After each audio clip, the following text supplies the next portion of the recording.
Priminsim, kad šis pastatas buvo suprojektuotas kaip ekonomiškas ir šiltas. Statybos procesas prasidėjo nuo grunto paruošimo ir plokščių pamatų įrengimo.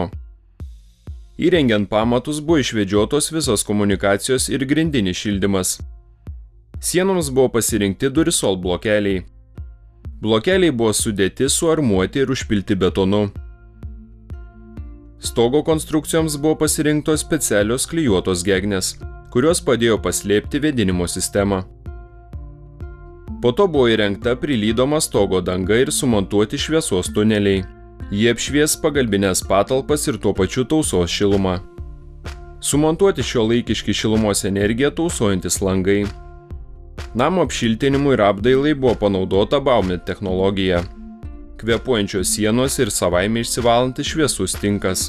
Visas statybų procesas užtruko tik kiek daugiau nei 3 mėnesius. Taigi, apibendrinant visą šį projektą, galbūt apibendrinant laimėjimus, kur pasisekė, kur galbūt dar yra kur tobulėti, drąsiai galiu teikti, kad pasinaudojus būtent BIMO proceso galimybėmis šiame individualiame name tikrai daug buvo išlošta, daug daugiau negu buvo tikėtas iš pat pradžių. Tai yra pirmiausia, tai inžinerinių dalių atitinkamos vietos, kurios tikrai išėjo labai tiksliai ten, kur jom reikia, nes kaip matėte ankstesnėse laidose, pamatas buvo darytas dar nesant sienom ir visos inžinerinės dalis buvo vedžiojamos, nesant jokių, kaip sakant, gabaritų, tik tai turint ašis.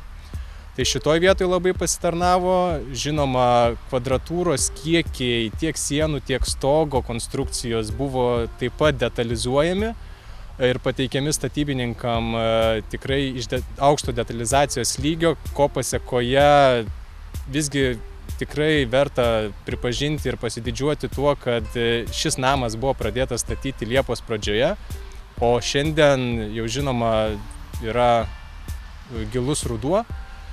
Tai per 3-4 mėnesius nuo pat pamatų iki štai, ką matote šiuo metu pastatytas namas, yra puikus įrodymas tų procesų, kad ilgas planavimas, tinkami kiekių žiniaraščiai bei tinkamas valdymas sąlygoja aukštos kokybės, greitą ir finansinių požiūrių ekonomišką statybą.